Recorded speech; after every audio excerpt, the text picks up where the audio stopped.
ആദ്യമൊക്കെ ചെക്കൻ പോയിട്ടാണ് പെണ്ണിനെ കാണല്. ഇപ്പൊ നേരെ തിരിച്ചാണല്ലോ ബ്രോക്കറെ. ആദ്യം ഞാൻ കൊണ്ടുപോയി ചെക്കനെ കാണിക്കും. ചെക്കനെ കണ്ട് ചുറ്റുപാടൊക്കെ കണ്ട് ബോധ്യപ്പെട്ടാൽ മാത്രമേ നിങ്ങളുടെ പെണ്ണിനെ കാണാൻ വരുള്ളൂ. ആയിക്കോട്ടെ. അല്ലളിയാ, എവിടെ ഇല്ലാത്തൊരു ചടങ്ങ്. എന്തളിയാ പെണ്ണിന്റെ ആൾക്കാർ വരാൻ വേണ്ടി കാണല്ലോ, സമയം പറയാലോ. ആ വരുന്നുണ്ടല്ലോ. ആ വരും വരും വരും. അസ്സലാമലൈക്കും.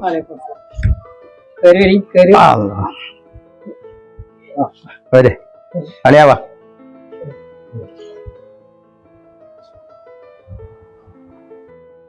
അളിയായിരിക്കെ കുറച്ച് വഴിയില്ലേ? അവിടെ ഭയങ്കര റോഡ് ബ്ലോക്ക് ഒക്കെ ആണേ. അവിടെ എന്തൊക്കെ പരിപാടികളൊക്കെ ഉണ്ടല്ലേ? ആ അതാ ചൂടാണ്. ആ തിരക്കുകാരനെ കുറച്ച് അപ്പുറത്ത് മാറ്റി നിർത്തി വണ്ടി.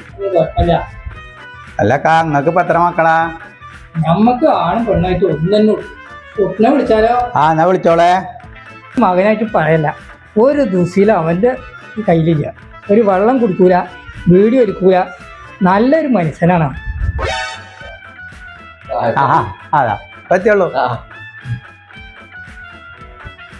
എന്താരാ ഇത് നമ്മുടെ അളിയെ അളിയനാണ്. ഞാൻ വെള്ളം എടുത്തോ. ആ എന്താ പേര്? പേര് കബീർ. എന്താ ജോലി? വന്നിട്ടുള്ളൂ ജോലി. അതെ. ആ ആ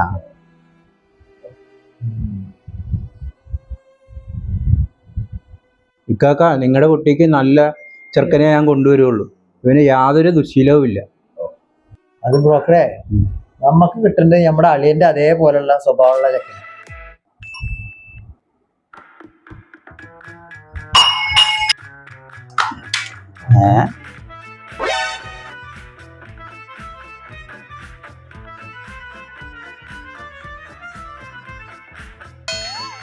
എന്തപ്പത് കഥ ബ്രോക്കറെ?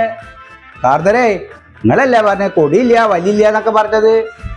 ഏയ് ഇതെന്റെ അല്ല. നിങ്ങളാ ചെക്കനെന്ന് വിളിച്ചേ? എടാ എന്താ കഥ അത്? ചെക്ക, ഇത് എവിടുന്ന് എനിക്ക് കിട്ടി? അത് ഇന്റെ അല്ല. പിന്നത് ആരാടാ അത്? അത് വാപ്പാടാണ്. വാപ്പത് ഞാൻ എടുക്കണതിന് വാപ്പത് അടയാളം വെച്ചിട്ടുണ്ട്, കണ്ടോളേ. അല്ല ബ്രോക്കറെ, രണ്ടാളും കണക്കാണല്ലോ. തരാട്ടാ.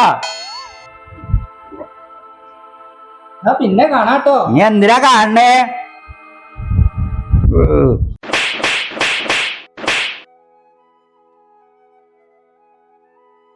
ബ്രോക്കറെ പോയി? ബ്രോക്കർക്ക് ഞാൻ മര്യാദ കൊടുത്തു. അതെ, നമ്മള് പെൺകുട്ടികളെ കെട്ടിക്കുമ്പളേ ഇങ്ങനെ തന്നെ വേണം. അല്ലെങ്കിൽ നമ്മുടെ മക്കളുടെ ഗതിയൊക്കെ അതോ ഗതിയാ.